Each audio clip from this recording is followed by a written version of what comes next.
we will start the second budget committee meeting for the city of Canby. Let me find I got like a bunch of windows open here. Let's get to the agenda. So first item on the agenda is we'll go ahead and either, if you have a flag in your office or envision one, we'll stand up and do the Pledge of Allegiance, please. I pledge allegiance to the flag of the United States of America and to the republic for which it stands, one nation, under God, indivisible, with liberty and justice for all. Excellent. And now, why does the agenda keep disappearing here? Okay.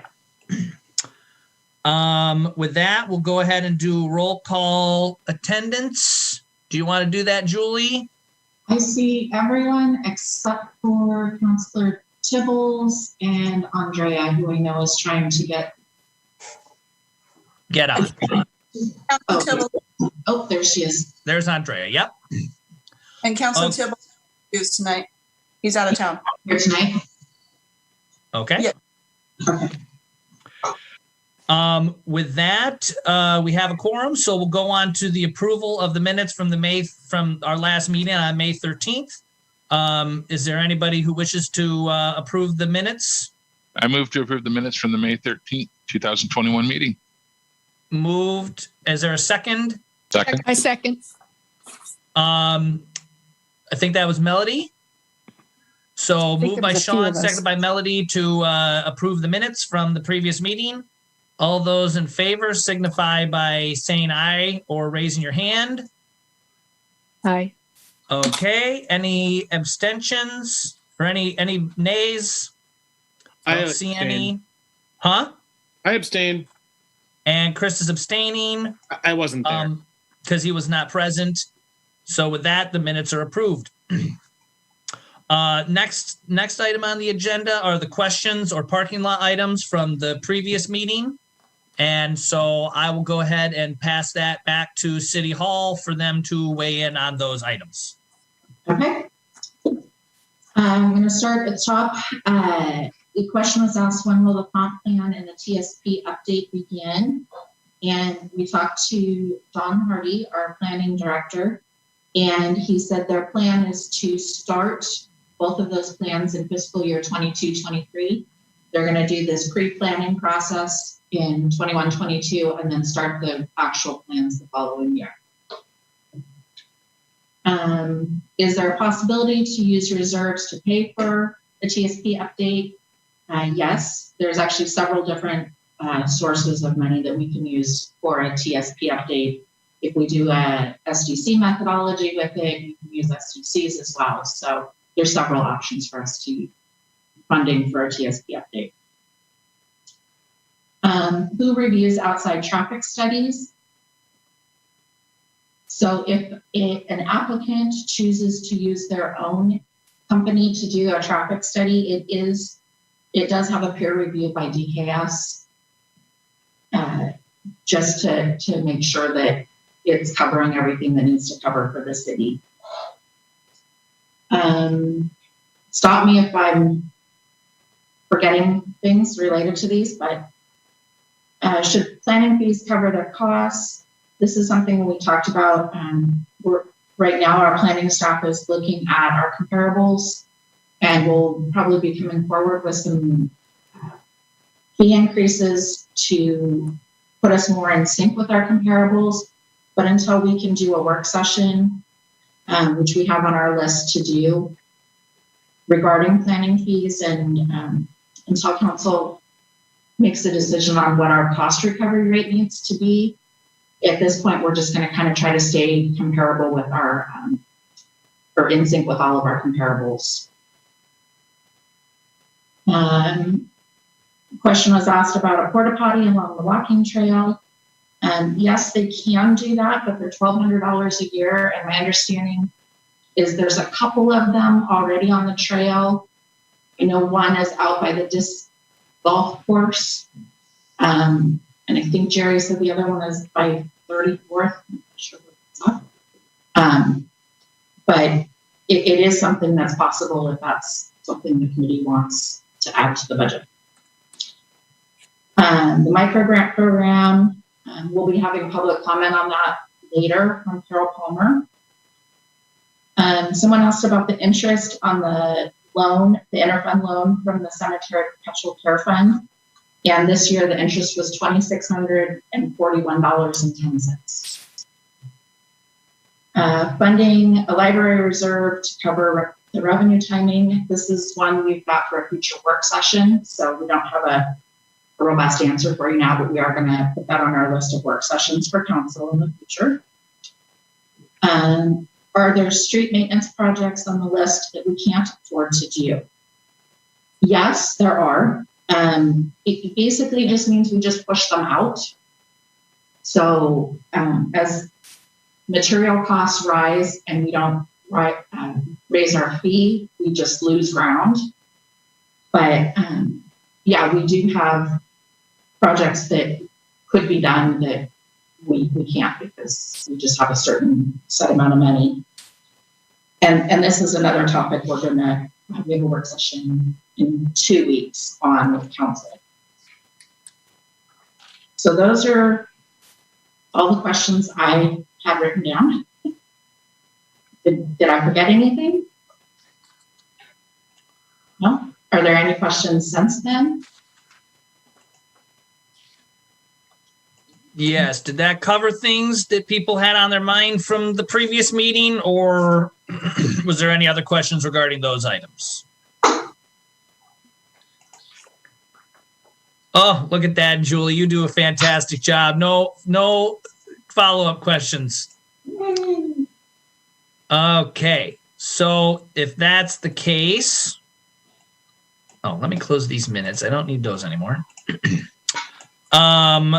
So with that, I will say we can move on to new business and continue the review of the budget.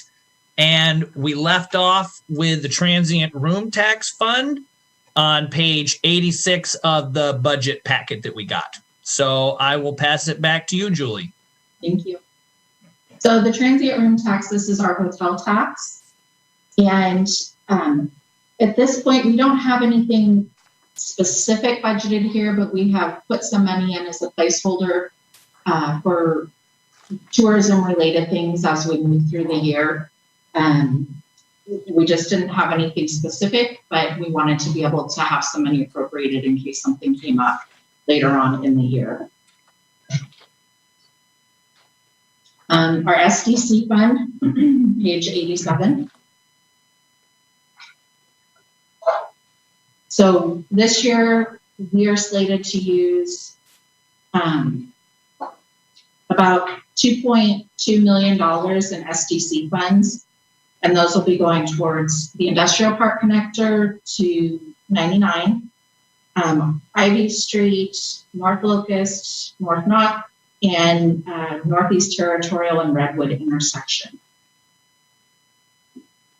And part of those projects will be coming from our sewer and storm SDCs. It's not all street SDCs because there are sewer and storm components to some of those projects. So 333,000 of it will be coming from our sewer and storm SDCs. Questions? Yeah, any questions about any of those two SDCs or anything like that? I don't see any. These are our little funds, so they go kind of fast. Okay, what can these be used for? Because I'm looking here at park improvements. We have $5 million sitting there. What are we going to do with that? They can be used for new infrastructure, new equipment that is related to growth. Okay, so if we decided, say, for example, to put restrooms at all the parks, we could use this SDC money for that? Some of it, not all of it. Yeah, I'll say some of, yeah, okay, so. Okay. We can only use it for the pieces that are attributable to future growth. So when we go through the Parks Master Plan process, this is a component of that where they will determine of all the projects that end up in the master plan, how much of them are eligible for SDC funding. So once we go through that, we'll know exactly how much we can use on each project and component. Okay, so that would be addressed in the Parks Master Plan then? Yes. Okay. Any other questions regarding SDCs? Okay, go ahead. The Cemetery Perpetual Care Fund is next. And this is a fund where we, a portion of the fee we collect for mausoleum and grave sales go into this fund, and it sits here, and it's to be used for future maintenance once the cemetery is full and we're not bringing in any more revenue.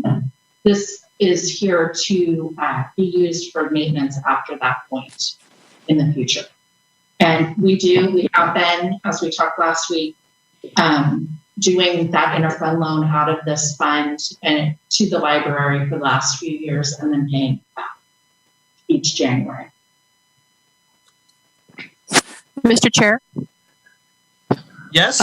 Julie, can I ask a question? Julie, do we have any idea what the build out is on the cemetery?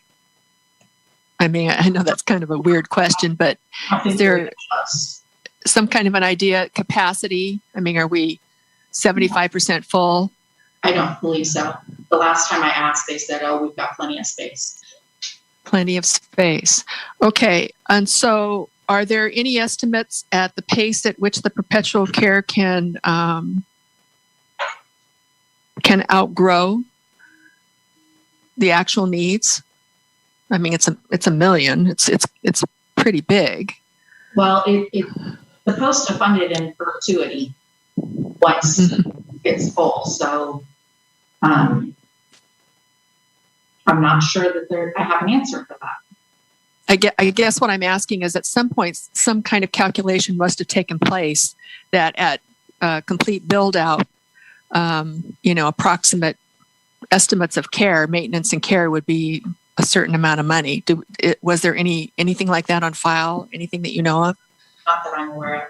I think they just took a certain amount from the normal sales and said, we're going to put this over in the reserve. Great. Thank you very much. Mm-hmm. So I just got to tell you, it's these sort of things are long-term thinking on this is crucial.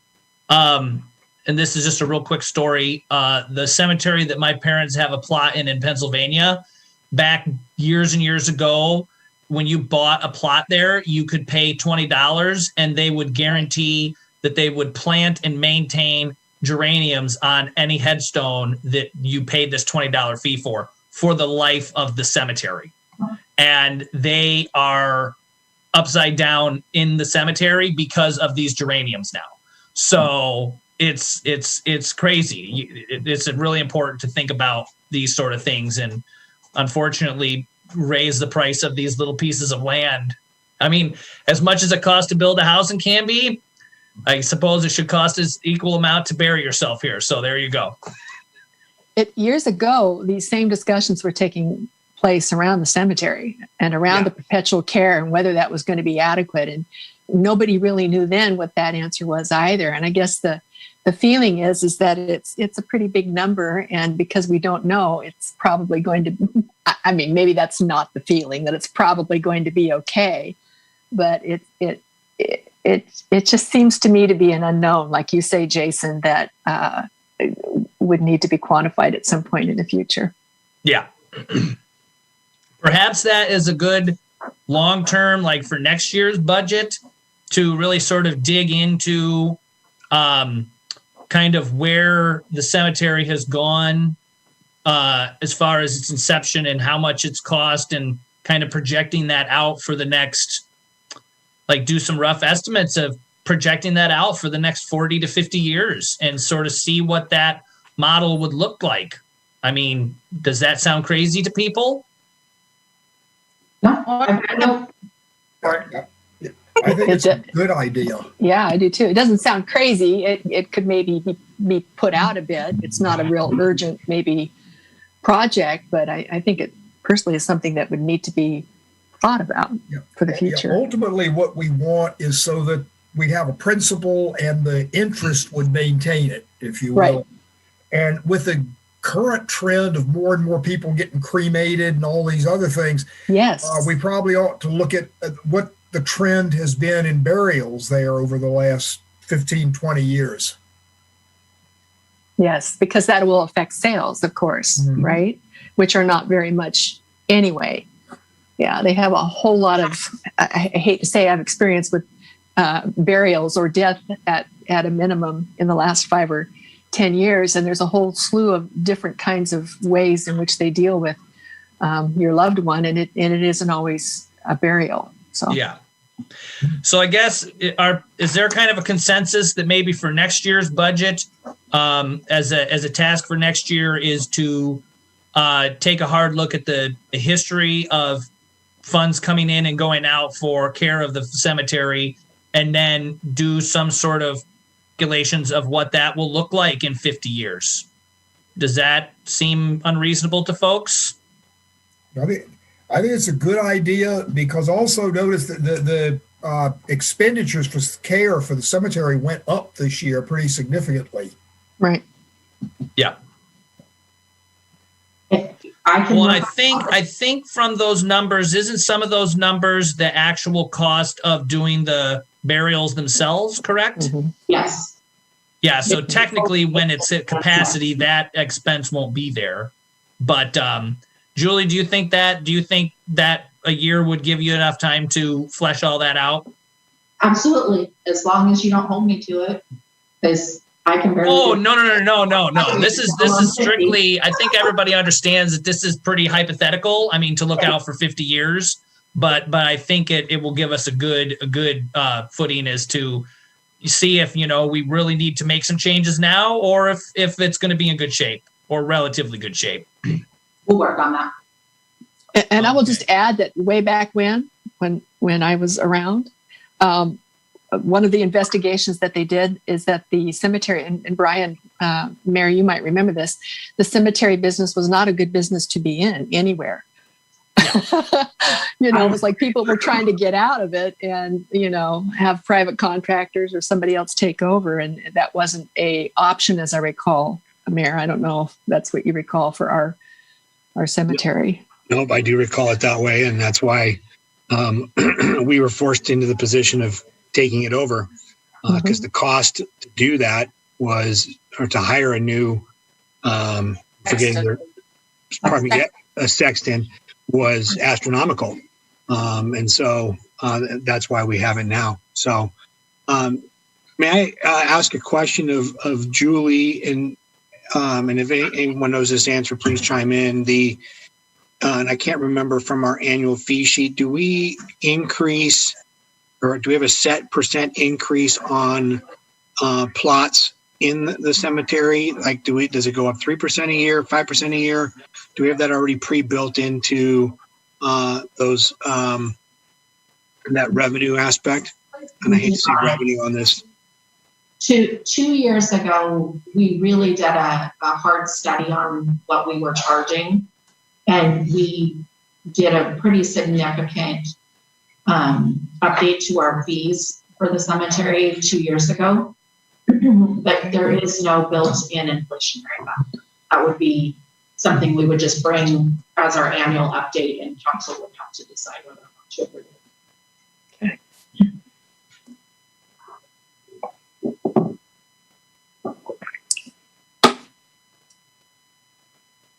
Anything else about cemetery? Perpetual Care Fund?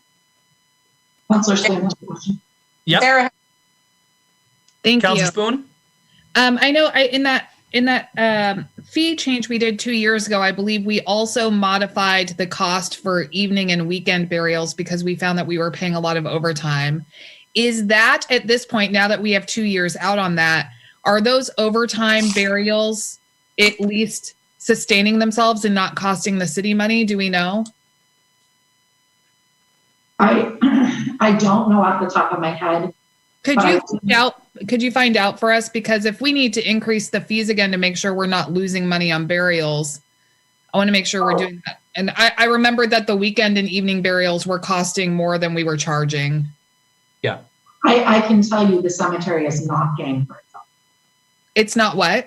It is not paying for itself.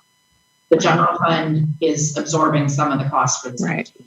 Right. So I'm thinking more in terms of where we need to adjust fees to make sure that the cemetery is not pulling from the general fund every year, because we can't do that in perpetuity. It just doesn't make any sense. So if we can find out what part is not paying for itself, is it clearly it means that the burials are not paying the overall cost. But if we can get a little bit more information about what that looks like and where we can make adjustments, because I don't think, even if it's not a solution this year, even if we need more time, we in my perspective, I don't want to be pulling from the general fund for this. I would rather the cemetery at least pay for the staffing that it costs us. So okay, we'll work on that. Yeah, one other request I'd like to make, I'm looking back here on page 71 at the general fund cemetery. I'd like to see the requirements, the costs broken out by burial costs and other maintenance costs, your ongoing maintenance costs, which you're going to have to do anyway when you do the study of the cemetery.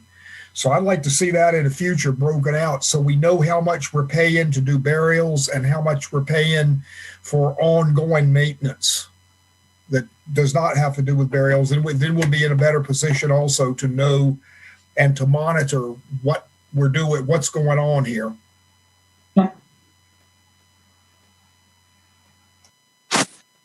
Well, I think what we're going to find, I'm almost 100% positive what we're going to find is that eventually the cemetery is just going to be a complete draw on the general fund. Probably not maybe not in 50 years or 60 years, but in 70 to 100 years from now, people will be cursing the heavens because of us, and it just is the way it works. Well, I'll be there, so I'll hear them. I don't know, Jason. Will you be in heaven? Will you hear all that cursing going on? I have no idea. Julie? The jury's still out on that one. Okay, all good stuff. Yes, Counselor Spoon? Did you say, I'm sorry, I want to make sure I understood you correctly, that we currently, because I'm looking at the page and maybe I'm not reading it right, we currently pull from general fund for the cemetery? So the cemetery is a department within the general fund. Right. So whatever revenue we take in that does not cover the costs are just borne by the general fund. And how much is that? I guess I'm just trying to figure it out. I'm looking at the page and maybe I'm just not doing math quickly enough. So page 71, we're proposing that next year we'll bring in about $53,000, but our total expenditures are $221,000. Okay, yeah.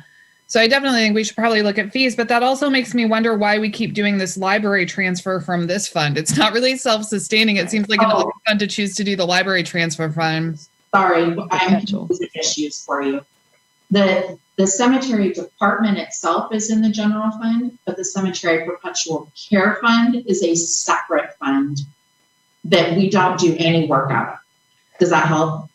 Yes, yes, that helps. Because when I first heard you, I thought you were saying the perpetual care fund draws on general fund every year. And I didn't see that on this page. So that's where I got confused.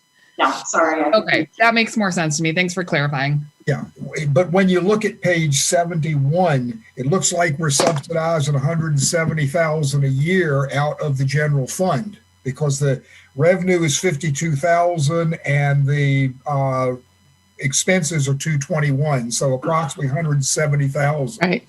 Right. I mean, even if the sales, the cost of purchasing the services, the mausoleum services, or the gravesite itself were exceptionally high, and we priced ourselves out of the market. I mean, this sounds awful, but in the end, from the perpetual care perspective, we might be better off. I know that sounds pretty cold, but I don't know. At some point, some tough decisions may have to be made. We can take this next year and really kind of analyze this and look at, what it's going to look like 50 years from now, or, attempt to look at that, and we can come back and, discuss really what do we want our cost recovery rate to be on our mausoleum and grave sales and those sorts of things. And if we need to raise them, we can do that. Yeah, this is Scott's first year, but we have a surprisingly long conversation about the cemetery fund every year in budget. And it seems like that probably represents that we have some unanswered long-term questions that we probably need to resolve. But I feel like every year the cemetery is like one of the longest conversations we have. Always has been. Yep. Yeah. When I was on council, and since I've been on the budget committee, yeah. Yep. We'll definitely do some analysis there for you, and I think that kind of gets into maybe a little bit of a council policy discussion as well, but we'll work through that. I can tell you from experience with other agencies, cities, or other agencies that, it's all been cities, I guess, that I've been in charge of cemeteries. This problem or this challenge is not unique to Canby. Often these types of cemeteries, it started with a philanthropical group or a service group or something with the best of intentions to provide this community service, get sort of migrated over to the city, and the city, kind of feels a responsibility on behalf of its community just to care for that, and it becomes a tricky thing. So we'll definitely take a look, but I just can tell you that this issue is not unique to Canby. The other cities I've been involved with that operate cemeteries, similar ongoing question of how much to charge now and what's the long-term care, and there's a lot of what is the value of that cemetery to this community as right.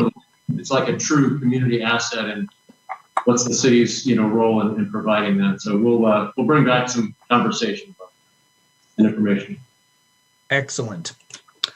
Any other questions regarding the cemetery perpetual care fund? Okay, I think we're safe to move on to forfeiture fund. All right. So the forfeiture fund is where we budget money that is seized from evidence at the federal level and at the state level. It's usually normally it's drug cases. And by law, we're not allowed to actually budget any revenue each year, but we always budget whatever our remaining balance is. We budget that as expenditure so that the police can use it throughout the year. There's specific things they can use it on, but the last couple of years we used it to help fund some cars, some of the vehicles, outfitting some of those. So we just budget whatever the balance is because again, we don't know what might come up throughout the year. So are there specific things that those funds can be used for? Is it a pretty specific siloed fund? Yes. And okay. I do not have the list of what they can spend it on, but it's not a just general operations. It has to be specific capital type. The top of the budget page says it can only be used for drug enforcement and equipment. Is that it's usually used for capital stuff related to that. So that would make sense since that is the source of revenue is from that activity, if you want to call it that. So that makes sense. Thank you. Okay. Any other questions regarding the forfeiture fund? Okay, we can move on to fleet service fund. Actually, forfeiture facilities. Oh, facilities. Whoops. Yeah, I can't read my own. Wait. Yes, facilities. I skipped one. So our facilities fund is an internal service fund. So this is where we pay for our utility bills, maintenance of the buildings, our janitorial contract, any of those kinds of building maintenance type items. And their budget is pretty status quo. The only big change that you'll see, and I've brought this up a couple times, is the internal charge for fleet is higher because the facilities portion of that fuel tank is about $6,000 this year.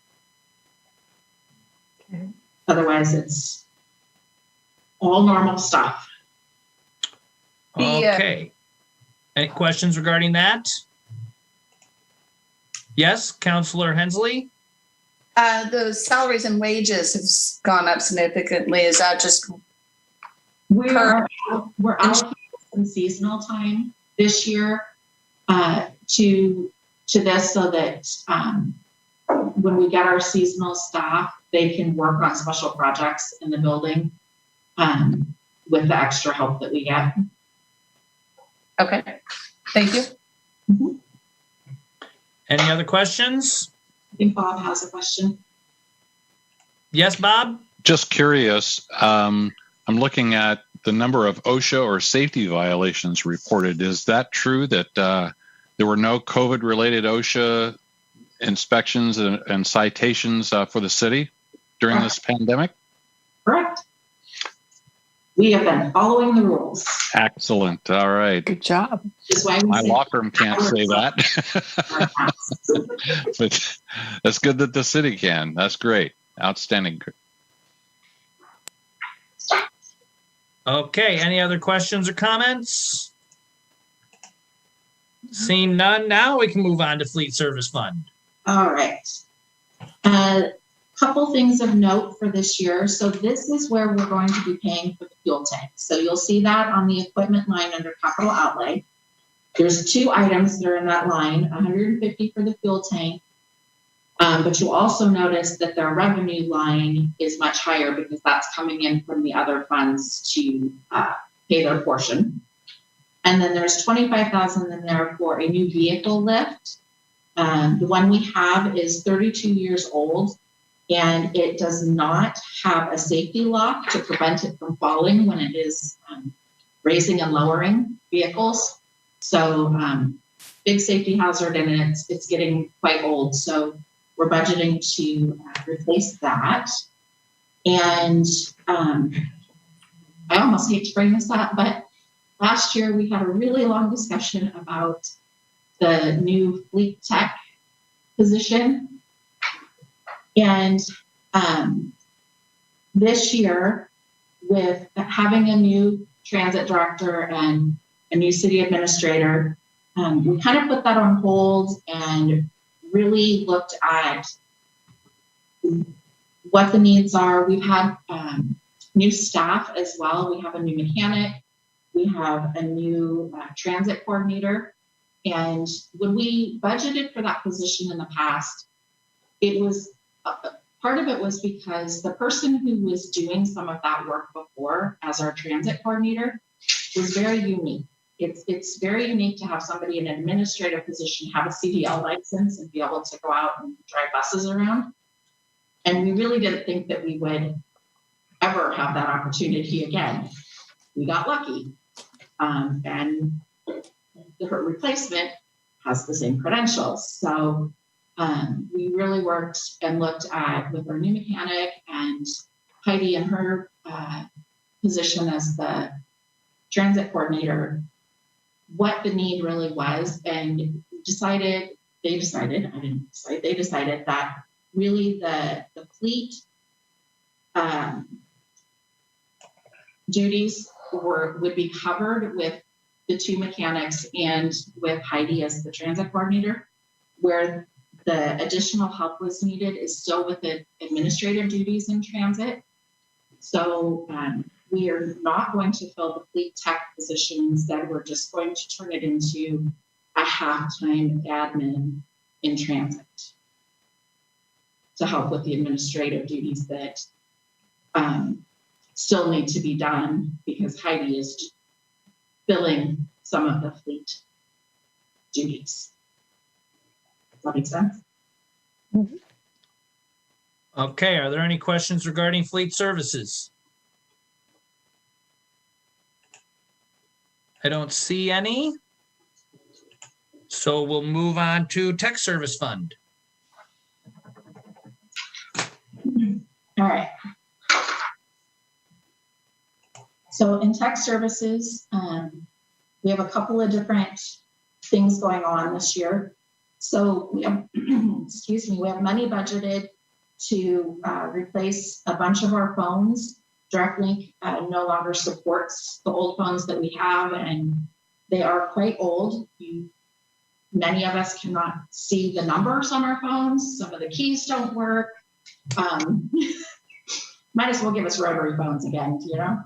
So we have $15,000 budgeted to start replacing phones.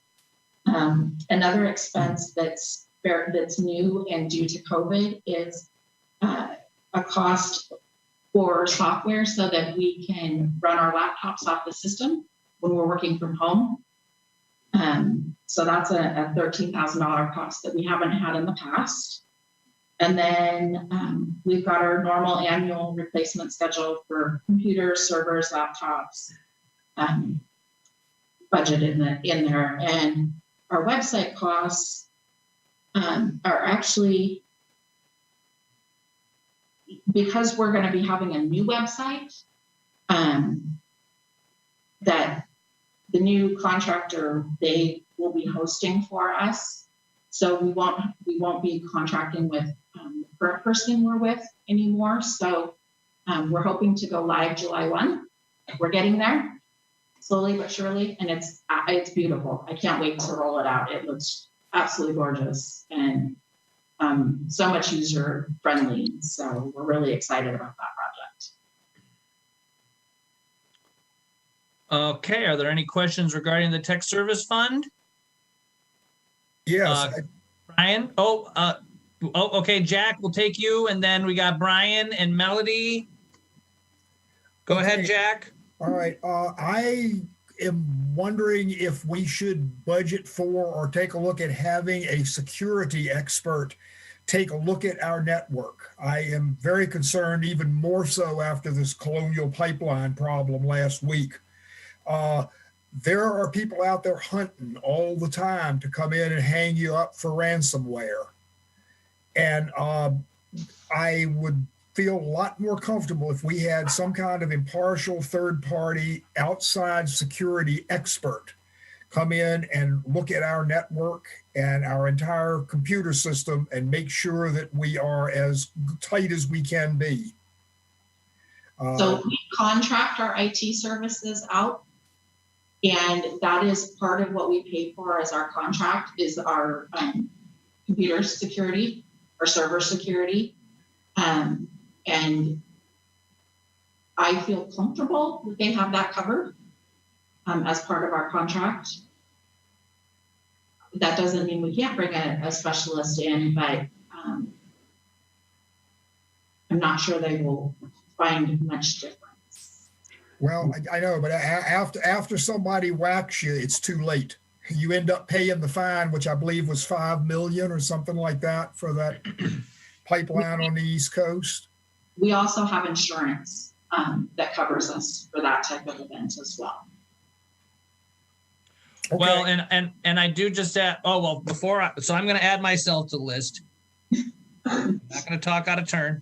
I'm going to behave myself. Anything else from you, Jack?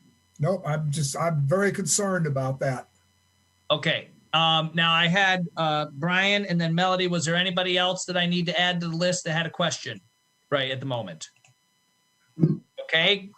Go ahead, Brian. Thanks, Jason. Julie, you talked about new phones, and is that what's under the communications line for Yes. 2020 or 21-22? Okay, that's the new phones. And then under computer equipment for next year, what's the 28.2 for? So this is just a change in where we're coding our computer equipment. It used to be recorded under capital outlay, but each individual item is not an actual asset. So we're recording it up under as a materials and service now. And then how much equipment do we replace on an annual basis in terms of, I guess, laptops and towers and things like that? So we have budgeted to replace 2 desktops, 13 laptops. We've got some server replacements. We replace some monitors each year. And our replacement schedule, we're quite frugal. We put things on a 7-year rotation. Yeah. So we get as much life out of them as we possibly can. And so in terms of software, are we not running Word 7 or Microsoft 7? We're not using that? No. We're more current than that. Oh, yes. Okay. I appreciate that because it's way, there are actually companies still out there using Microsoft 7, which is a scary thought.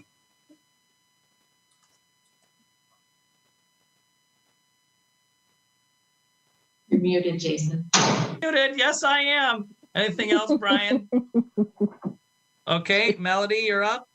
Okay, just a few questions. So, Julie, as I recall, having been there at the time, then the City Hall facility didn't get new phones when they moved, did they?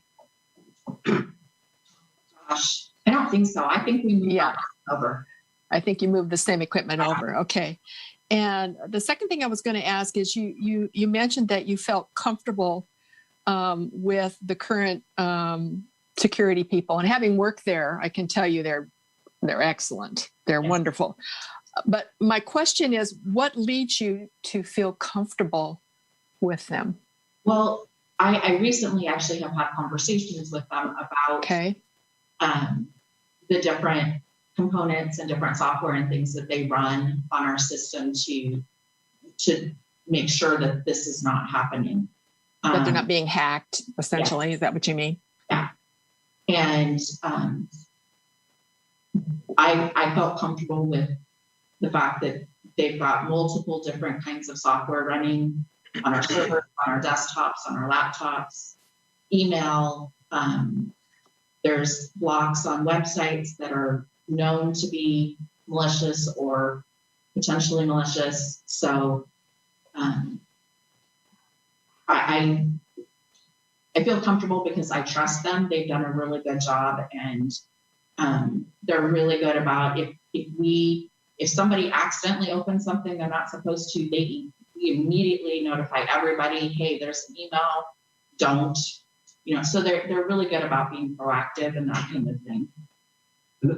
I'll just add one more thought to that, which is, as was mentioned, we actually pay for some additional coverage for this type of protection with our liability insurer. We could ask our liability insurer if they would recommend this type of third-party review, given that that's they're sort of the default responsible party for any financial obligation, and perhaps we could check with our insurance company to see if they would have any way to do that third-party review, or whether they feel it would be necessary. We'll do a little bit of looking into that as well. The reason I ask, in addition to Jack, is because my brother works for PCC, and they were hacked. And not only, did they not pay the ransom, what the big issue is, whether the insurance pays for it or not, is you lose all your stuff. Right. You lose all your information. And in his case, right in the middle of budget. And Julie, I can only imagine what you'd say if something caught you right in the middle of budget. That's the only reason I kind of asked for that, that extra kind of reassurance. I think it might be we're going the extra mile, but I'm not an IT, and I know how to use a computer, believe it or not, and that's about it for me. My other question was about the full-time IT director. So did that replace, I know that we had an administrative staff person kind of running interference, coordinating, I guess is a better word, between the contractor IT folks and the city. So is this a city employee now that's the IT director? No, Valerie is still with us. Got it. Okay. As our IT tech. And I am actually now over IT. Got it. Okay, good. All right. That kind of brings us full circle, right? Yeah. Perfect. Okay. Thank you very much. Okay. Bob, go ahead. Maybe this is drilling down a little bit too deep or too far in the weeds about this, but it prompted me to think when Jack was talking about some of the services that these IT consultants that apparently the city has to protect the city from hackers or malware or just ignorant use of software sometimes can make a city vulnerable.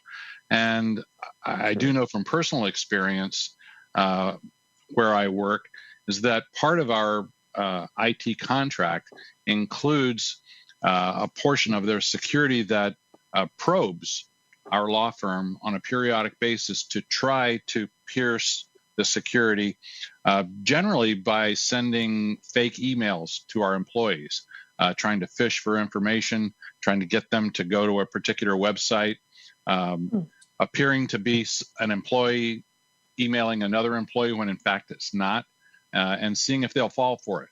And I don't know if any of those kinds of protocols or testing procedures are part of our program for the city, but if it's not, you might want to look at it. That's an excellent idea. It is not actually currently. Okay. Anything else? Anybody? Okay. So, Greg, I'm going to take Greg, did you have your hand raised? He does. Go ahead then. Yes, I do. Okay. Tim Dale and I had this conversation a year or two ago because I brought up the fact that our planning department's permitting software sucked. And I'm glad to see that that's now on the list of things to purchase.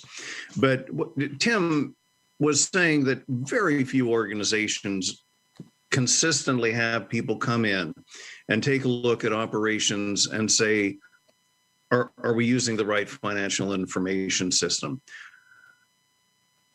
So, Scott, that's just something for you to think about of having somebody from time to time come in and do a global look of as software, as systems, as cloud evolves, do we have the right combination to deal with the things that we're doing? For example, we're getting a new website, and I can't tell you how many organizations I've gone to work for that has gotten a new website, and then they think their job is done. And in a year and a half, it's out of date. It can't take new permits, or it can't adjust to the accounting system. So I think it is wise for us to find a way to keep on top of technology. Period. New paragraph. Julie, did I hear you say that our replacement is 7 years? Yes.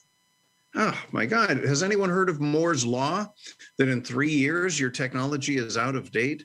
Scott, really, let's take a look at that. A $2,000 to $3,000 computer is really cheap to keep us up to date with technology, and it's also something to enhance employee satisfaction. But I'll leave that up to you. 7 years is just a century when it comes to technology. So, Scott, if you put that on your list of things to check out, please. Thank you. It's on the list. Okay. So I've got a couple of, was there anybody else? Andrea, yep. Okay, a couple of questions, and maybe they are not related, but I'm going to ask them anyways. So to kind of piggyback off of Greg, with the 7-year updates, do you have a rotating schedule that maybe not everybody gets updated every 7 years, but you rotate it that maybe 3 years one area does, and then a couple years after that the other does, and then just kind of do like a rotating schedule? yes, we do. Okay, Yes. Perfect. Okay, awesome. Telework moving forward. Have you figured out or discussed if that was going to be something that's going to be happening after, COVID, or whenever we can, go back to the offices normally? It is something we have very high level talked about as a management team, but no decision's been made. We don't have any policies yet. Fair enough. Yeah. And then the last question to kind of go with that, and the reason why I asked this is, do you have an estimate of how much it will be for someone to telework? For example, the laptop, the maybe RSA token, or maybe the headset, or any of that stuff, like a continuing price every year that it's going to cost to keep these teleworkers working for you from home. Does that make sense? It does make sense. Okay. Honestly, we have not figured that out. Okay. Each department or each person working from home, their needs are different. Right. Depending on what their duties are. So my recommendation on that, and this is only from my experience working with the bigger city, is to have maybe three separate packages, and one that's kind of like the basic of the basic, a medium range that kind of has some of the stuff that you won't get with the basic, some maybe with the higher level package or whichever, and then have the final package that is like everything, like say a sit stand desk or a laptop or a monitor or the headsets or anything like that. So my recommendation is I would do this or have this as something to think about, just in case if policy does come across, that you have this to show us in case if we have questions later on, if you all do decide that you are going to be teleworking. Thank you. You're welcome. Thanks. Okay, anybody else? Okay, I have a couple of things real quick. One is with the ransomware, going back to that real quick. I'd be interested to see that the backups for the server are often and separate. A company I used to work for was recently hit for ransomware, and in the middle of spring shipping stuff, which was insane. And they, a month and a half later, are still in the process of trying to rebuild their system from an old backup. It is a nightmare. So I think I'm not for paying those ransoms. I think that's ridiculous, but I would like to see it would be good to have the backups from our server stored in an area where they can't be accessed and done often. So that way it's easier to rebuild if it happens. And along a similar thread to Andrea, I know at the time there was talk about continuing to develop and evolve the ability for remotely accessing meetings such as this, so that even when we are meeting in the council chamber in the future, that if there is somebody, like I've done it in the past where I've been traveling for work and I call in, but being able to do something like this where I can actually see and participate is so much better. As well as, I can't remember who had mentioned it, but if there's experts that are out of state or out of area that want to phone in and be part of the meeting via video that we can't have flown into Canby for that thing. Has there been a plan for that? Is there money budgeted for that? I wasn't sure where that stands. Yes, actually, we just talked about this today at our managers meeting. So we have been working on a process to be able to do what we're calling a hybrid meeting. So some could be on Zoom, some could be here in person. And we have an interim fix that we have worked out that we can do until we get some equipment that we have ordered that will be a more permanent solution for that. And we're able to use our CARES money, the COVID money, to do that because it's related to that process. Excellent. Okay, with that, was there any other questions? Okay, moving on to sewer fund, the sewer combined fund. All right, so the sewer fund has several departments within it. We have the wastewater treatment plant, we have our sewer collections, and our stormwater system, and where our utility billing costs are. And the wastewater treatment plant, their budget is on page 99. And they have a couple of increases this year in permitting. And Dave was so excited that I actually remembered what this was for. There's some DEQ permitting that tests the copper and aluminum that attaches to the gills of fish. This is something we've actually budgeted for a couple of years, but it keeps getting pushed out by the state. So he really thinks it's actually going to happen this next year. So our effluent testing line item, that is what the increase on that line item is. Our bulk chemicals went up a little bit too. This is, it's called QuickZyme. It's an enzyme that helps eat the grease when they go out and clean the sewer lines. Otherwise it builds up and actually makes it difficult for the plant to process and do what they need to do with the waste, and can cause us to be out of compliance with DEQ. So they budgeted to get this enzyme to take care of that now.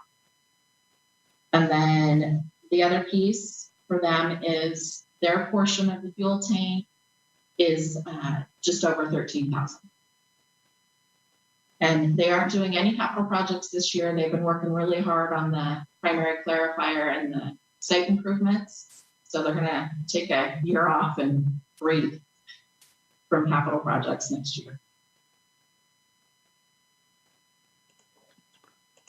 Okay.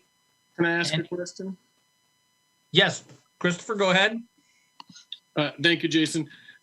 The internal charge for fleet is considerably higher as well. Can you also comment on that, please? That is where the fuel tank contribution is. Got it. I got it. I understand now. Thank you. That's enough. Okay, anybody else? I don't see any hands raised. So I think, am I reading this correctly, that now takes us to committee discussion? Not yet. I've got two more departments to. Oh, the two more departments. Okay, go ahead.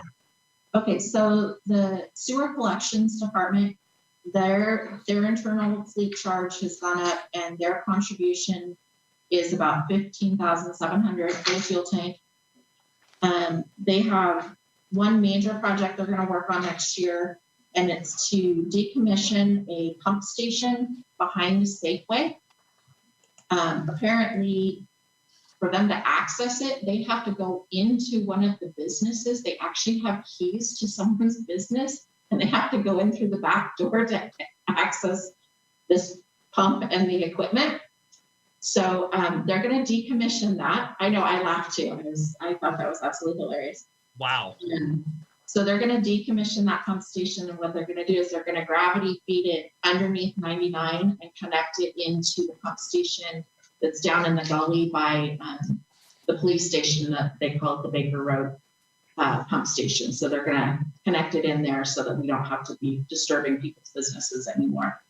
And in addition to that, they're going to put a generator on that pump station so that we're covered in case of an emergency in the future. They have money budgeted for a new service truck with a crane. Again, this is replacing a 1994 truck where the door won't shut, heater doesn't work, transmission's going out. So we use our stuff till it pretty much the wheels fall off. Computers, trucks, you name it. They are getting a new camera. This is a large camera that actually goes down the sewer mains and videos the sewer lines. Last year, they bought a smaller camera that does the connectors, but this one does the big sewer mains. We've talked about the generator out of Public Works. There's money in here for a forklift. We've been using Cubs, but when they move out, they're taking theirs with them. So we will be without. So we're going to be purchasing a forklift for our needs, and their portion of the crack sealing of the Public Works yard, the parking lot. So they've got a lot of smaller things going on, some equipment, and then the one major sewer project. Okay, any questions regarding that one?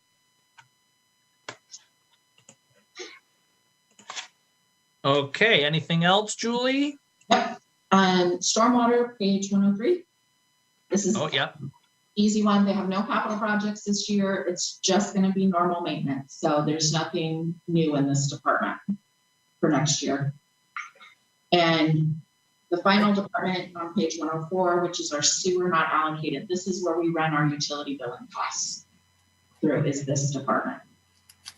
I had one question on sewer collections. How often do they go through and maintain or maintain the various sewer lines? Is there a schedule they do that on for routine maintenance? There is. On page 100, in their performance measure chart, they talk about the percentage of the lines cleaned each year, inspected, that sort. So that'll give you a better picture of how much they get done each year. Okay, thank you. Okay, anybody else? Yes, I have a question for Julie on the stormwater system. Years ago, there was some concern of Canby's regulatory compliance with the stormwater system.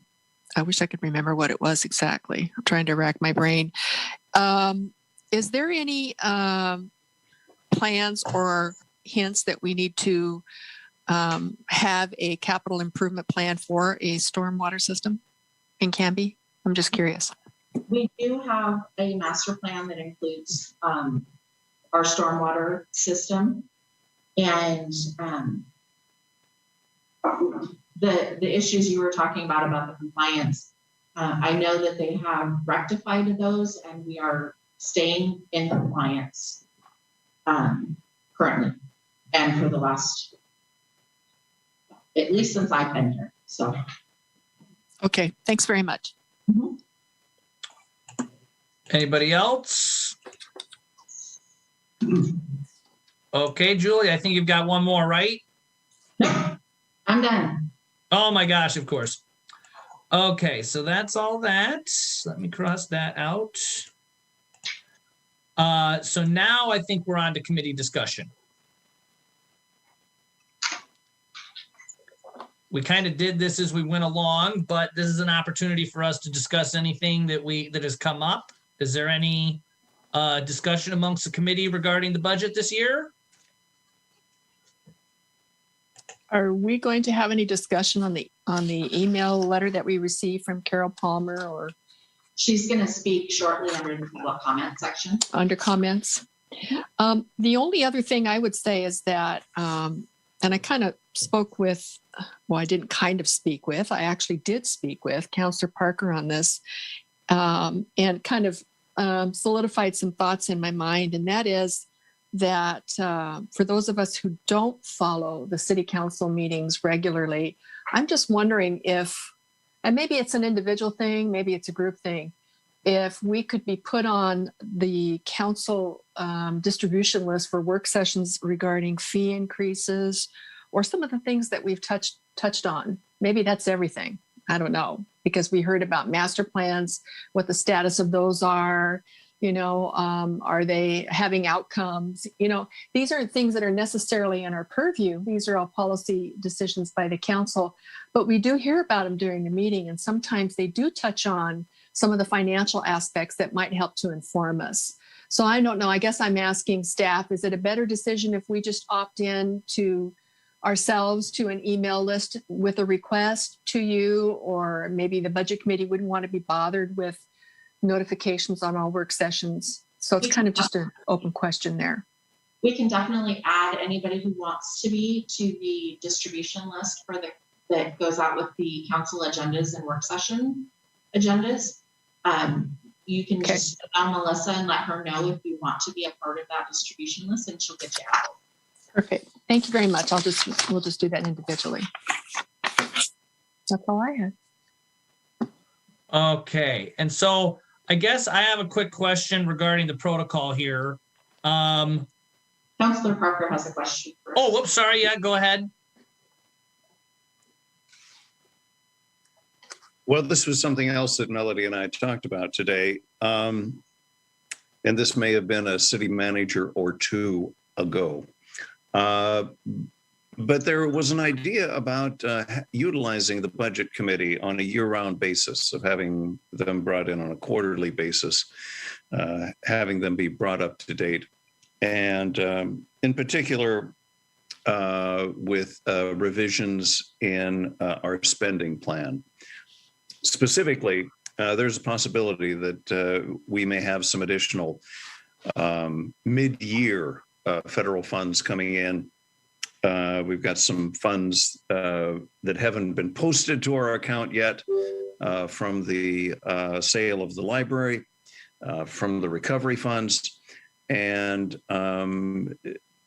Julie and Scott, it would be my preference that we utilize the energy and expertise of the budget committee to bring them in, preferably 4 times a year, kind of like work sessions. Here's how our spending going. Here's how things are different. Here's where the revenues are coming, and to ask the budget committee for their direction on what to do with, at least in the short term, unanticipated revenues.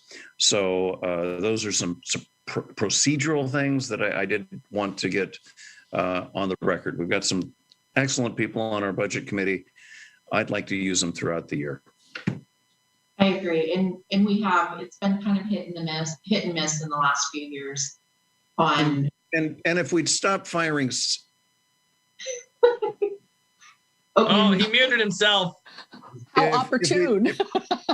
If we'd stop firing city managers, things might be a little more consistent, so. I'm not going to say that, but I will put it on my to-do list to try to schedule quarterly. I will make a much bigger effort to try to get that done. I like that idea. Especially too, as the city grows, and that's not to discredit the work that we do here, but from someone looking from the outside in, sometimes this process goes very quickly, and the community members of this committee and such are kind of like rubber stamping things, and it goes on through. And some people might look at it and say, oh my gosh, not enough is being done by the committee to do this. And so as the city grows, I think it's important for the role of this committee to evolve in order to keep that transparency through the system, so that that does not come into question in future years. And because, and I think we're seeing that this year with the committee, is that people are recognizing their roles, but making comments and suggestions. And I think the bigger circle that we have on this, first of all, it gives us better credibility in running a city. And second, I think there's some tremendous expertise to be had.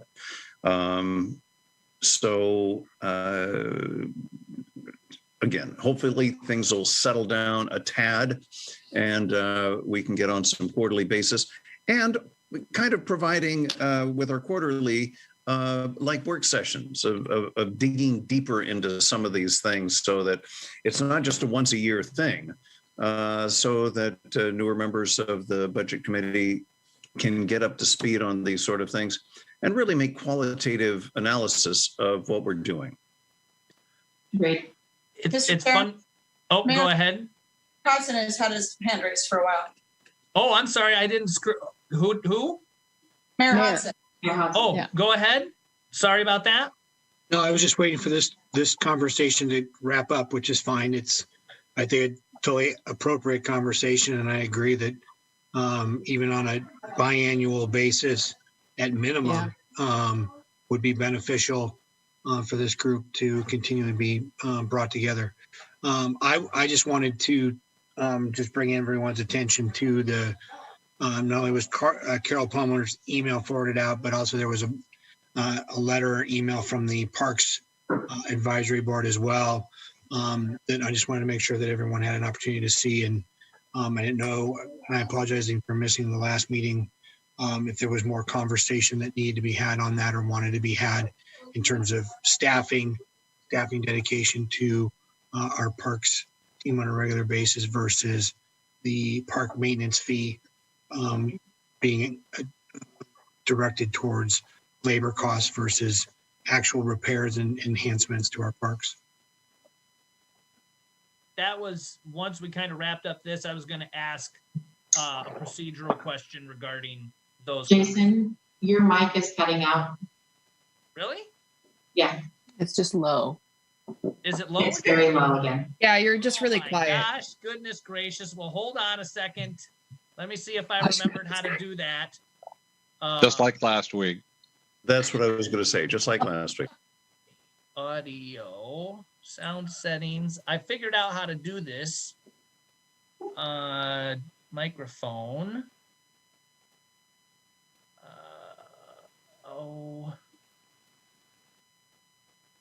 Microphone. Where's the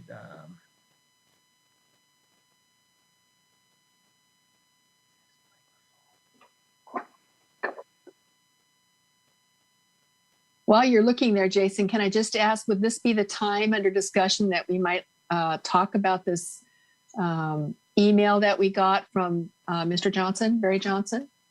Well, or yeah, not talk about it, decide that it's a council decision, or that's what I was going to ask is if we go into the public hearing section of the meeting, then will the committee have a court, like by like the protocol, we wouldn't really be able to have an opportunity to discuss the proposal and these other things. So is this something we should be discussing kind of? So there's going to be two pieces. We're going to have a public hearing on state revenue sharing, and then there's public comment where the emails from Ms. Palmer and from Mr. Johnson, you have those. And I know that Carol Palmer is actually going to be on the line to speak as well. So that is where you would have that opportunity to discuss that comment, even though it's in written form. Okay. Also, we would also have an opportunity to discuss during the approval process at the very end. If a motion's made to approve the budget and then seconded, then we will also have yet another opportunity to discuss. Okay, I just wanted to make sure that we didn't shortchange that. Okay, very good. So I thought there was something else I was going to ask, but now I can't remember. Oh, well, it must not have been important. So with that, was there any other questions? Any more discussion? Oh, that's what I was going to say. So when we were talking about the cemetery, that is something that takes a lot of time in this meeting. And so that is one of those things where if we did a part like a budget committee work session, we could flesh a lot of that stuff out and not have it bog this down. I think that would be, I was going to suggest that, but we had talked a lot about it. So I was just going to move on. But I think that would be smart. That could actually maybe be our test for the model. Great idea. Every once in a while, one falls out. Okay, so with that, is there any other discussion or questions? Clearly, you can tell I haven't had a chance to fix the microphone yet. No, you're fine now. It's better. Oh, is it? Okay, Yeah. well, I'm yelling, so probably my neighbors are in the meeting now. Okay, so with that, I think we're going to move on to the public hearing on state revenue sharing.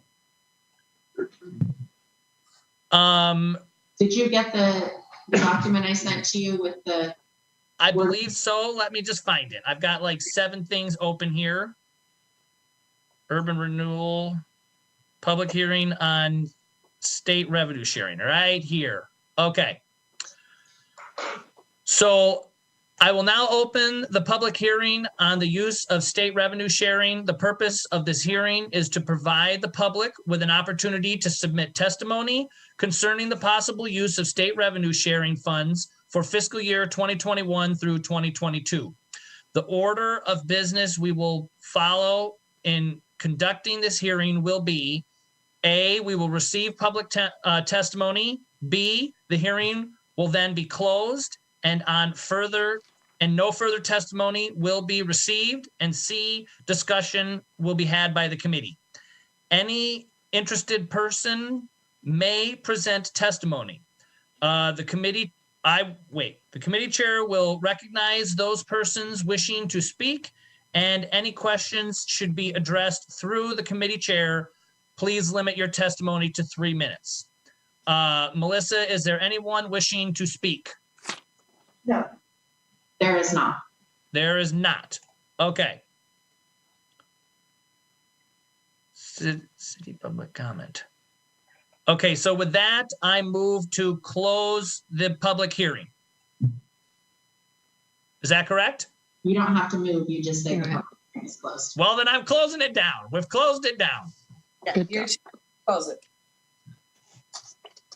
Okay, with that, we're You open the. we're moving on to the public comment on the new budget. Okay, let me get to that page here. I'm sorry, I don't have this hooked up to my multi-monitor for work because I'm working on a big thing there. Okay, so city public comment. I will now open the meeting to accept public comment on the fiscal year 2021-2022 City of Canby budget. The committee chair will recognize those persons wishing to speak, and any questions should be addressed through the committee chair. Please limit your testimony to 3 minutes. Melissa, is there anyone wishing to speak? Yes, we have Carol Palmer here. Excellent. Take it away, Carol.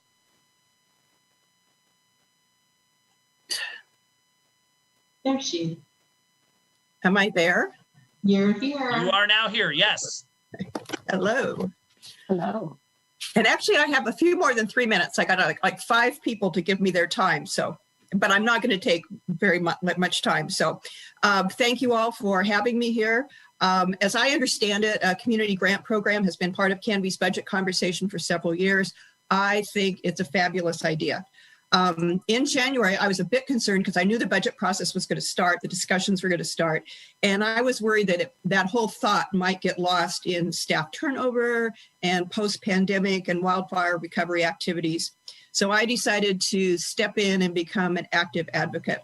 And I sent an email to Chairman Patton and to our city administrator detailing what I thought were the benefits of this type of a program and urging that it be included in the 21-22 budget. So big ask, but go big or go home. So given the difficult circumstances, I assumed I would not be successful in getting it in this year's budget or the one that we're considering now, but I wanted to keep the conversation going and I wanted to provide both of these folks with information about the value.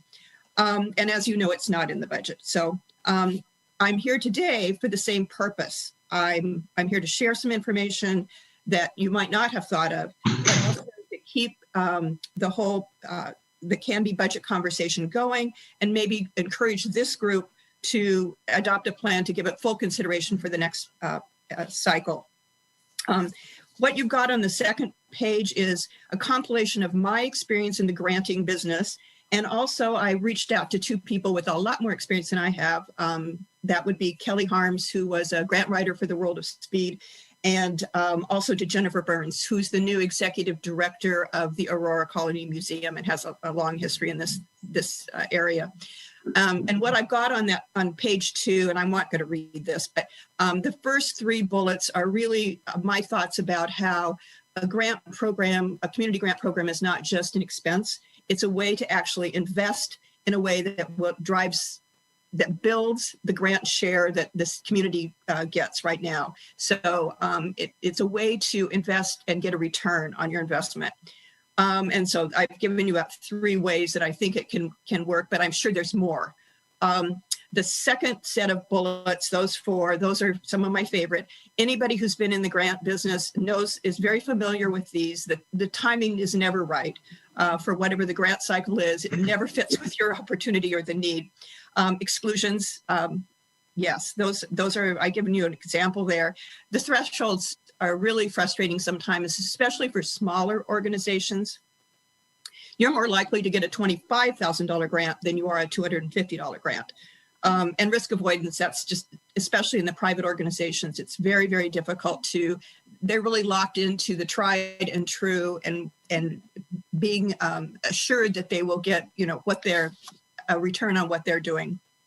I also put in some opportunities. I think if we're going to design a grant program, there's ways to make it sure that it aligns with city goals. And so I've given just a few thoughts on that. One of the things that Jason did was he asked me, we had an Evo conversation about this, and he asked about what other communities were doing. And I went out and did sort of a cruise through just Clackamas County. And I found stuff in Milwaukee, Lake Oswego, West Lynn, Wilsonville. I've given you all of the cities that I went to. And I was amazed at what I saw. And just taking very different approaches, using a lot of different ways, targeting different groups, using staff in different ways. And I was the most impressed with, on each of these sites, you'll find a grant application, you'll find their grant guidelines, and you'll find a list of what they've done with their grant money in the past. And there's some really creative things happening right here in our county that really provide a model and give us information about what we can do here. In fact, I was calling this a micro grant program. And when I went out and looked at how all of these communities are operating this, I decided that was the wrong term. So I want you to cross that out of your mind. A micro grant program in Oregon City is $200,000. They've really committed to this, and they're doing some really creative things with that funding. I also, as you can see, I went out and I tapped into my network of folks that I know from working with them in service organizations, nonprofits, et cetera. And I got some really great responses and people that stood up and said, yeah, I want my name on this too. I think this is a good idea.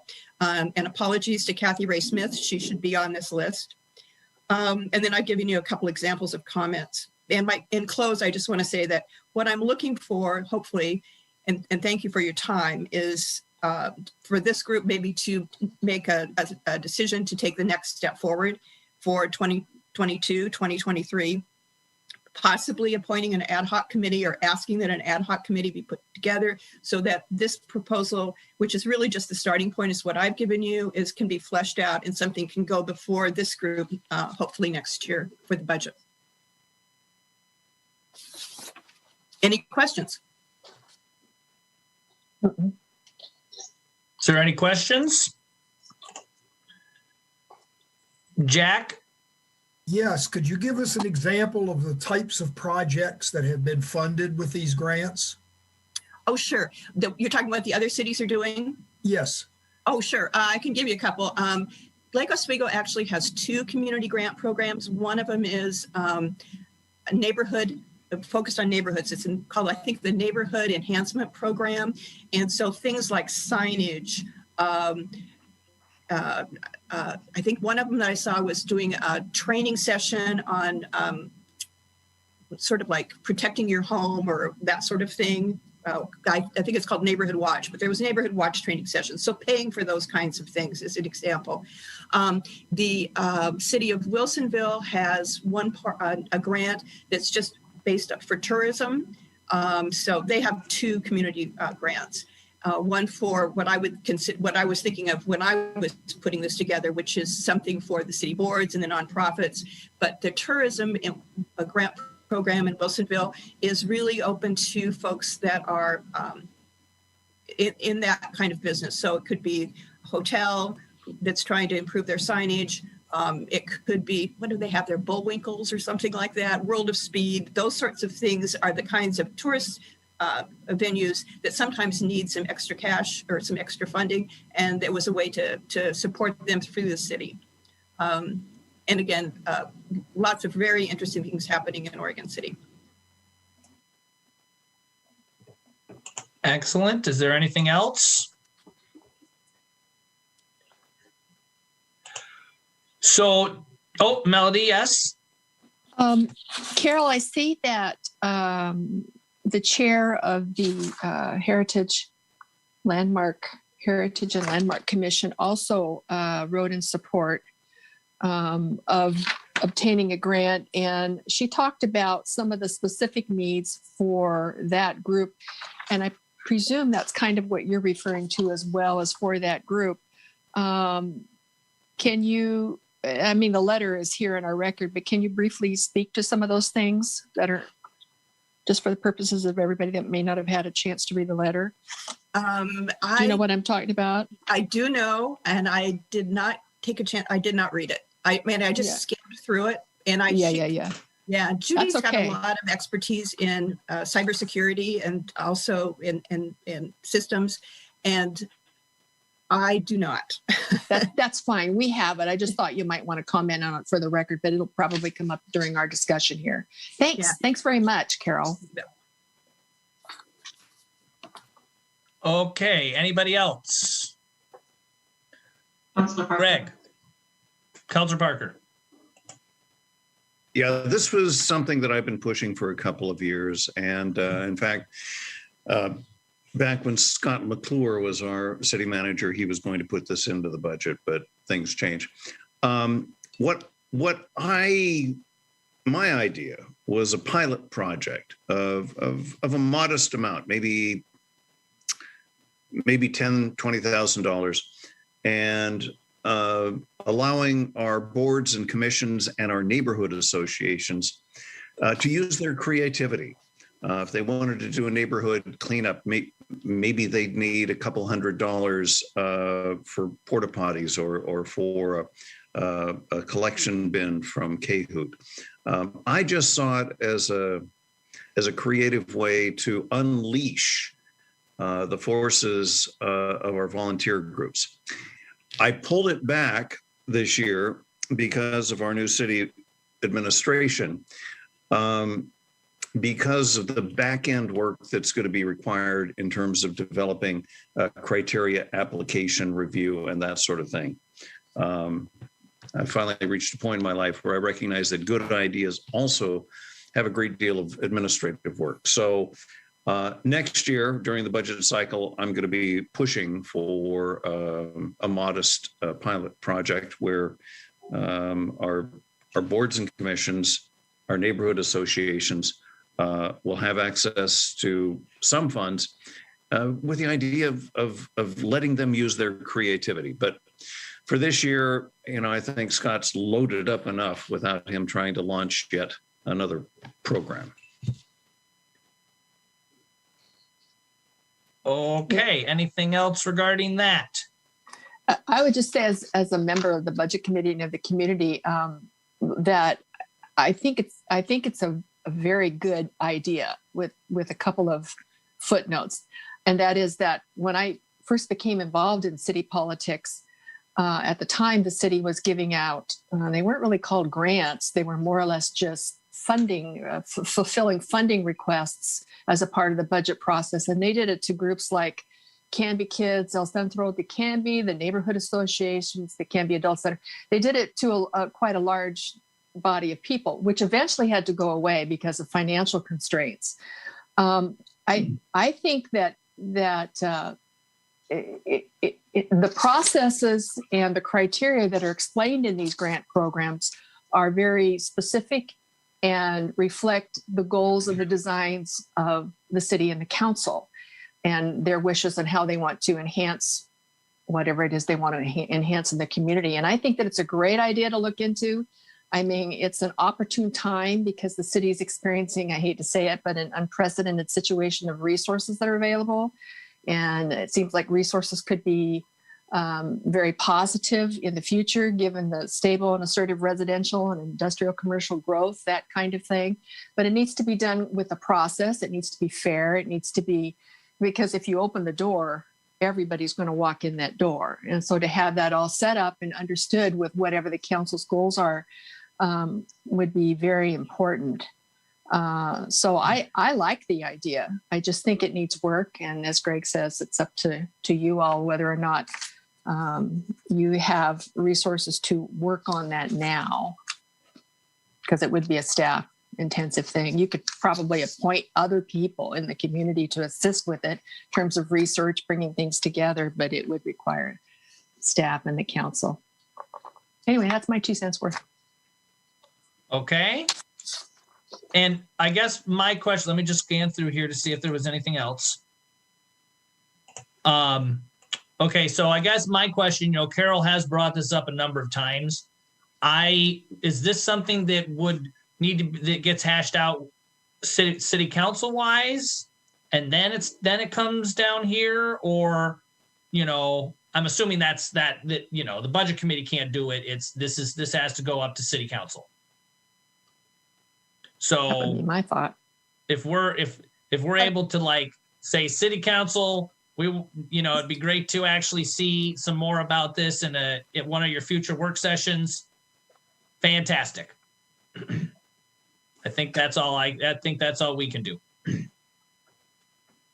And I'm not gonna get all frustrated like I did with the street maintenance fee last time. I only have a couple of those in me per week, so I've already used them up this week. Anybody else? Looks like Bob has a question or a comment. Okay, go ahead. Just piggyback on what you just said, Jason, and that if we begin to have more regular work sessions or meetings as a budget committee, either quarterly or biannually, the visibility for this kind of a proposal can stay on everyone's radar too. And if it is an idea that gains some momentum, we can shepherd it through this process probably a little more efficiently if it's coming up more frequently than just once a year at our budget committee meeting. Exactly. Okay, anything else? Okay, Carol, do you feel good about this? Yes, this is great. This is exactly what I hoped would happen, is that you'd all get the information and that we keep the conversation going. And it certainly sounds like that's going to happen. So that's great. Thank you for allowing me to speak.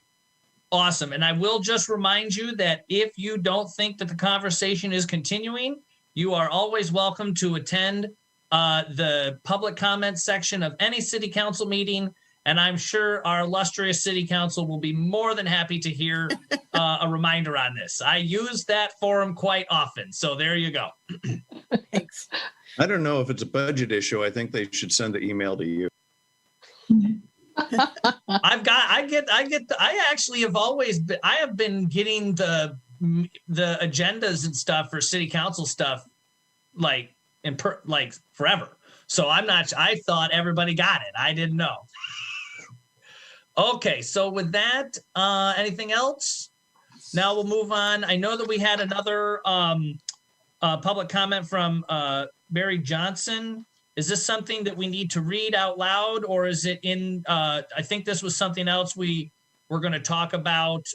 This was one of the ones that Mayor Hodson had mentioned. Do we need to read this out loud, or is it just part of the record? You are not required to read it. It is up to the committee. Does the committee want it read out loud? I don't think we need to read it out. Yeah, unless you want to. I read it earlier. Yeah. Okay. It will be part of the record as part of the minutes. Perfect. And I think this is something that we'll probably be discussing when we go into the discussion of the budget. Okay, so with that, I think those were the only two public comments that I had received. Is there any others that have popped up there at the council chamber? I don't see anybody banging on the windows or anything. Unless they're very tiny and I can't see them. Okay, so with that, I am going to close this public hearing. And now I can get rid of that.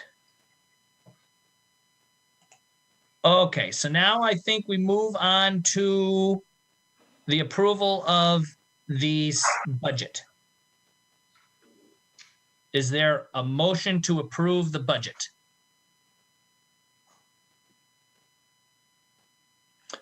Melody. I move that the Budget Committee of the City of Canby approve the budget for the 2021 to 2022 fiscal year in the amount of $68,038,652 and to levy property taxes for the 2021-22 fiscal year in the amount of 3.4886 per 1,000 of assessed value for operating purposes and 0.49 per 1,000 of assessed value for the swim center local option levy. And that's been seconded by Councillor Hensley.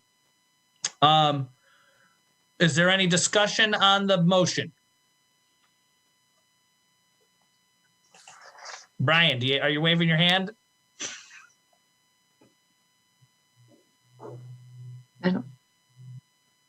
Is this where we were going to talk about this parks thing, or is that a city council thing?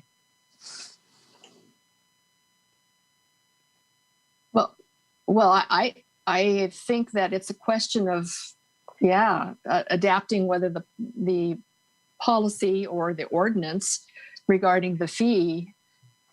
I mean, I think it's that kind of a question. It's a city question. Okay. That then would be folded into the budget. That's just my 2 cents. Yeah. I don't think it's policy discussion at the council level, I believe. right. Am I right? I would also think it would be addressed in a parks master plan as part of the whole thing there too. So Yes, that's okay. right. I just wanted to make sure that we gave it what it needed. Okay, so with that, it has been moved. With that, we'll close discussion.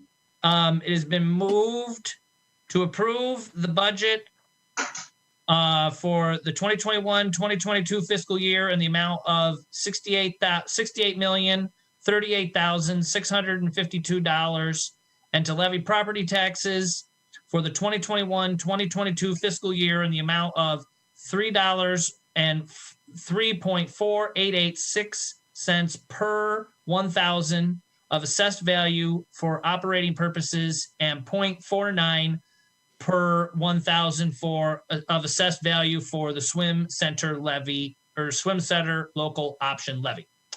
All those in favor of approving the budget signify by saying aye. Aye. Aye. Is there any nays? Is there any abstentions? None noted. And with that, congratulations, committee. We have passed the budget on to the next level. Thank you, everyone. Don't go away though. No. And with that, is there a motion to adjourn this meeting? So moved.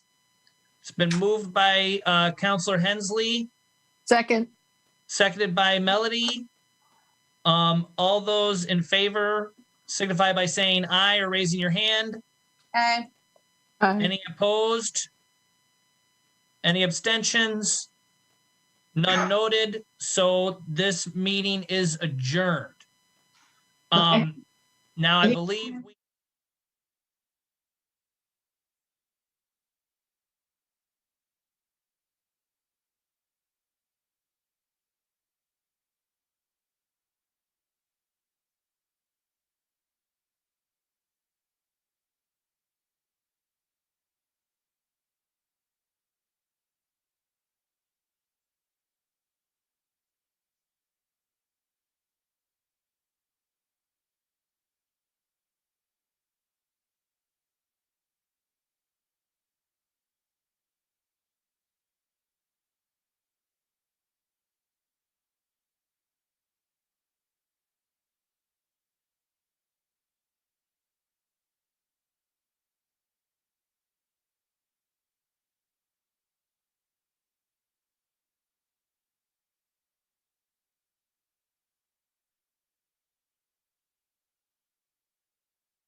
need the this year's Urban Renewal Budget Committee meeting to order. We'll start with roll call. I think it's just Councillor Tibbles, who is the only one that isn't present, correct? Yes. Okay, so we've met with that. The first item on the agenda is approval of the minutes from the May 21st, 2020 meeting. Hold on, Jason. I don't think Jack has gotten on, so he's absent for this one. Oh, you are correct. Jack is not on here. Is the mayor on? Oh, there you are. Sorry. The mayor is here. Yes. Okay. So I think we'll just, we're still at quorum, correct? Yes. Okay. So if Jack comes in, we'll see what happens. So with that, I will entertain a motion for the approval of the minutes from the May 21st, 2020 meeting. I move to approve the minutes from the May 21st, 2020 meeting. Is there a second? So moved, seconded by Councillor Hensley. All those is there any discussion? All those in favor of approving the minutes signify by saying aye or raising your hand. All those opposed, nay.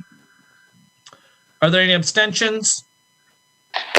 Councillor Bangs is abstaining. With that, the minutes are approved. Now we will move on to new business, which is the election of the Urban Renewal Budget Committee Chair. Is there any nominations from the floor? I move to nominate Melody Thompson as chair. Is there a second? Seconded by Councillor Varwig. Melody, do you accept? Yes, I accept. Okay. You can actually hear me. So yes, this is fantastic. So is there any discussion?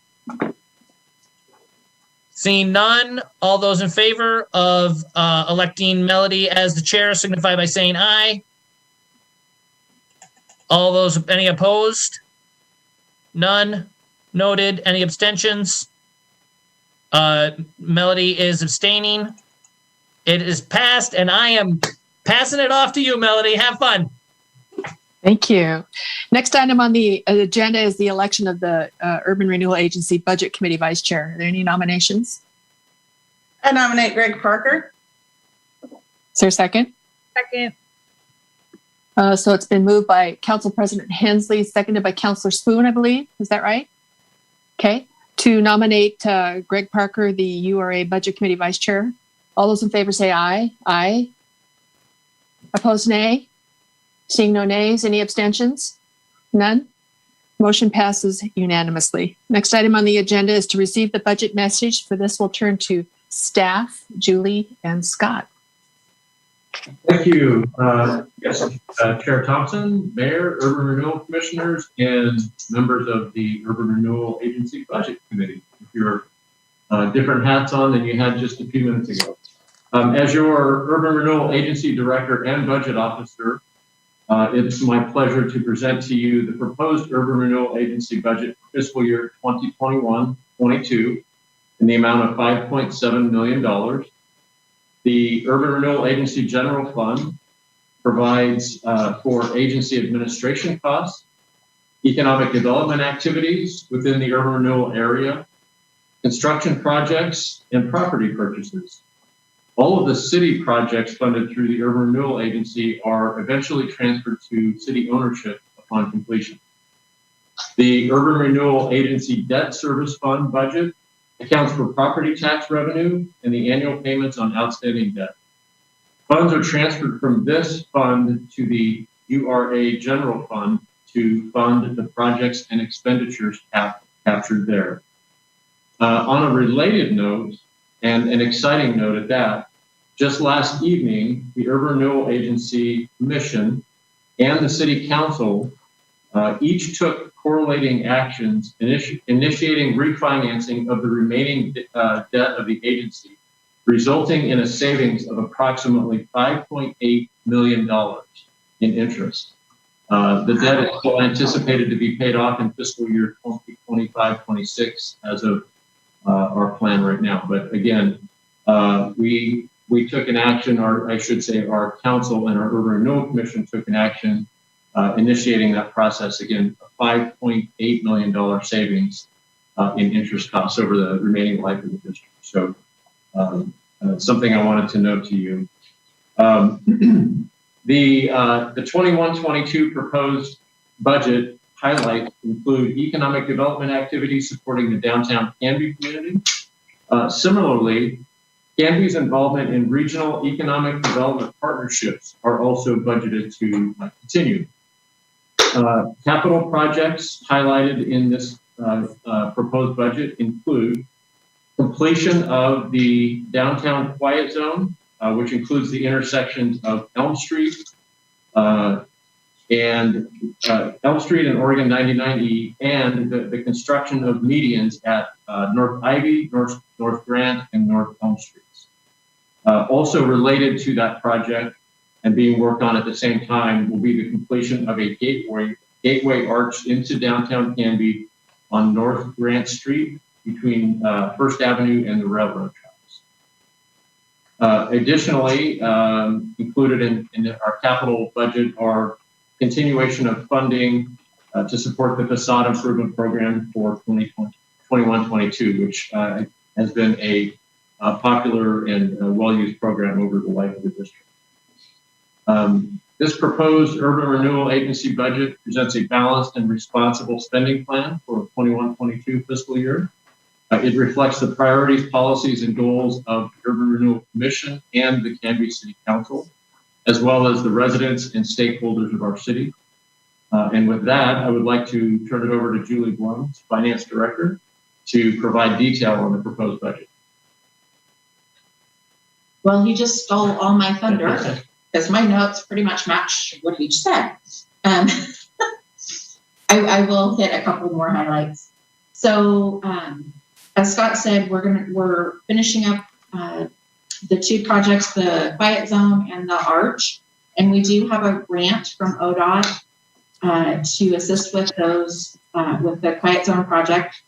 So we have budgeted grant money of $137,951. That's our ODOT grant for next year.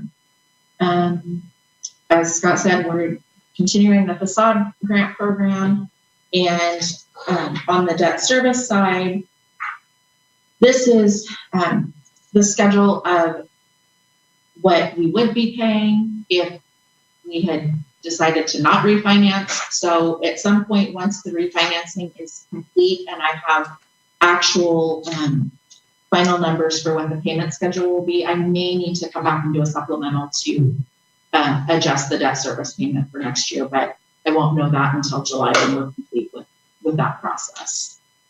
A couple things I did want to highlight is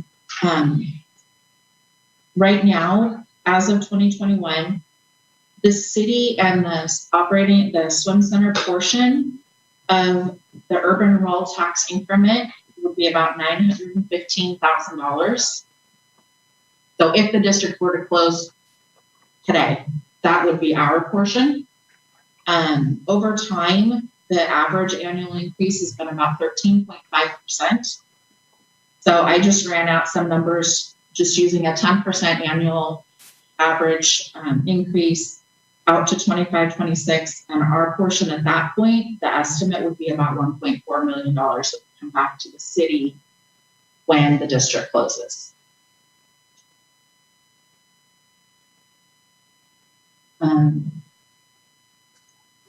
That's what I have. Okay, is there any questions or comments for Julie? Melody? Yes. Let's see. Is it Mayor? Yeah, there's a lot of hands waving. Mayor Hodson, is that right? Yeah. And Yes, then Jack thanks. had his hand up and Councilor Hensley. Thank you.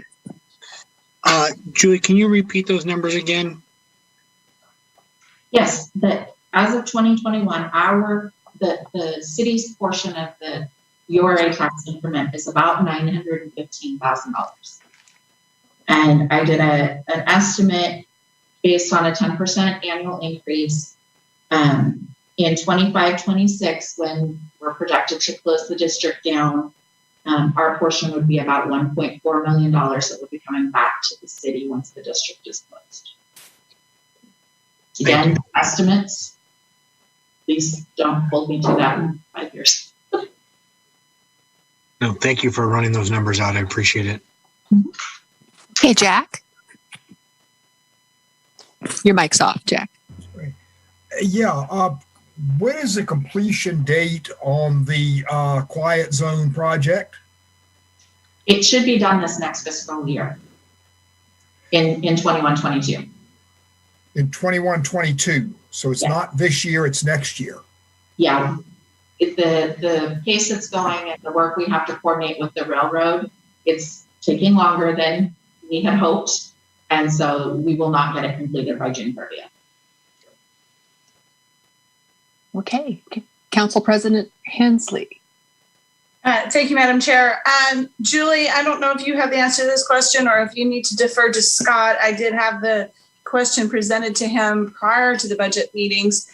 What I'm not seeing here, and I could just be not understanding what line item it would be in, due to the quiet zone, we're going to be having to pay roughly $50,000 a year in maintenance costs. And I'm wondering, after the urban renewal district closes, what is the plan for that to come out of the general fund? What are we cutting, or how are we going to increase revenue to cover that? That really hasn't been clear to us yet. And I know that Councilor Tibbles had the same question, but he's not here tonight. It actually will be budgeted to come out of the streets fund on an annual basis once that project is completed. Is that just you, Councilor? No? Urban renewal fund in the meantime. The project costs are coming out of urban renewal, but once the project is done, the asset transfers to the city, and so that annual maintenance cost will actually come out of the street fund, not the urban renewal. Okay, so this will be a discussion for the next budget meeting, I hear. Okay, thank you. Okay, any other questions for Julie? I think Mayor Hodson. Mayor Hodson. Just a follow-up question. Can we, once the project is done, can urban renewal pay the $50,000 annual operating piece?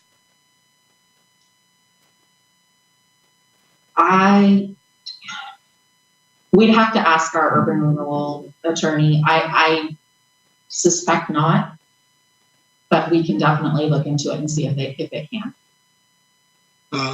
That could be a good question, at least instead of a couple years of it coming out of the urban renewal district instead of out of the street funds. We have a lot of street projects that are slated and whatnot. Every nickel for our streets funds would be probably pretty prudent. Councilor Barwick. Thank you. Yeah, and I know it's a question for next year's budget meeting, but I'd like to see what alternative options are for where to pay that perpetual, because I also don't like the idea of it coming out of streets.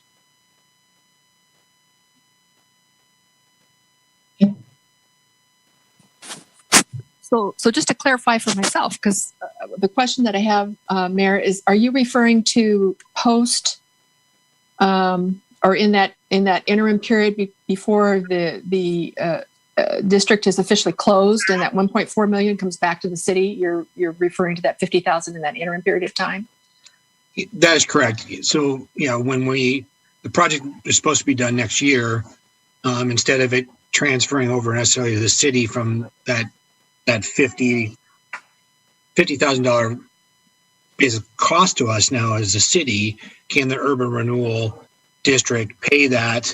And it's over the next couple of years, plus its annual increase until either the urban renewal district closes or we figure out a different plan with the urban renewal district.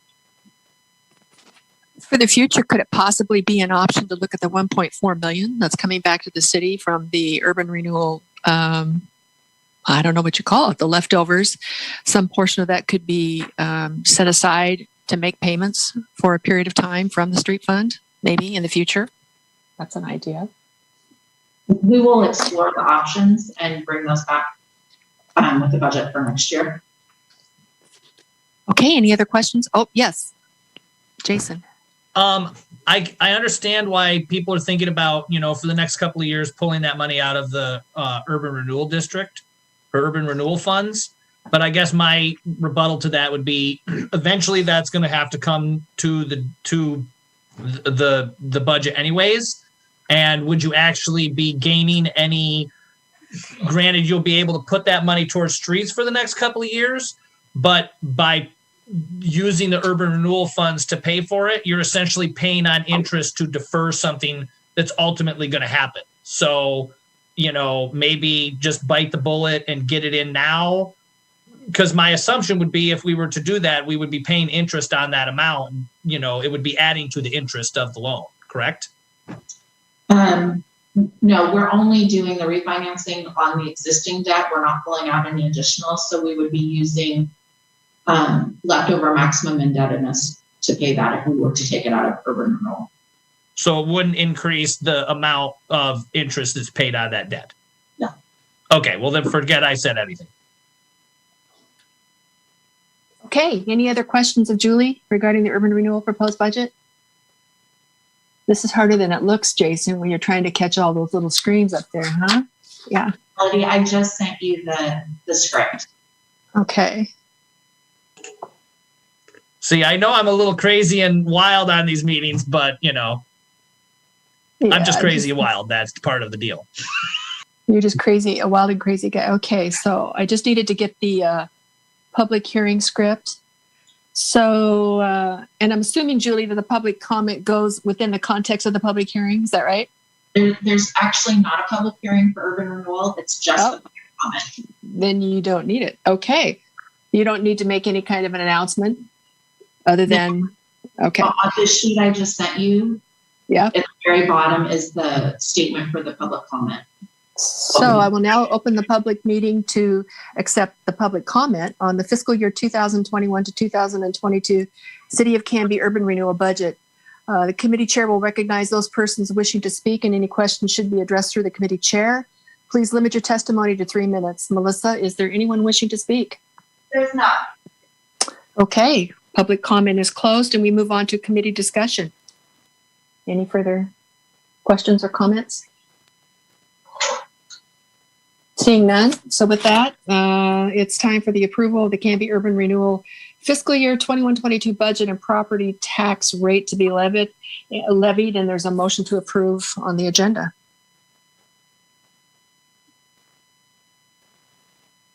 If anyone wants to. Madam Chair, I move that the Budget Committee of the Canby Urban Renewal Agency approve the budget for the 2021-2022 fiscal year in the amount of $7,583,377 and to levy property taxes for the 2021-2022 fiscal year for the maximum amount of revenue that may be raised by dividing the taxes under Section 1C, Article 11 of the Oregon Constitution and ORS Chapter 457. Seconded. It's seconded by Council President Hensley. Is that right? I think two of you did. One motioned and the other one spoke. Jason. Give it to Jason. All right. It's been moved by Commissioner Varwig, seconded by Jason to move that the Budget Committee of the Canby Urban Renewal Agency approve the budget for the 2021-2022 fiscal year in the amount of $7,583,377 and to levy property taxes for the 2021-2022 fiscal year for the maximum amount of revenue that may be raised by dividing the taxes under Section 1C, Article 11 of the Oregon Constitution and ORS Chapter 457.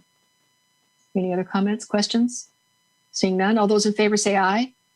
Aye. Opposed, nay. No abstentions. Motion passes unanimously. Budget is approved. That's it. I guess we can entertain a motion to adjourn. Say goodnight to everybody. Moved by Council President Hensley to adjourn the meeting. Seconded by Commissioner Varwig. All those in favor say aye. Aye. Motion passes unanimously. Meeting adjourned. Good night.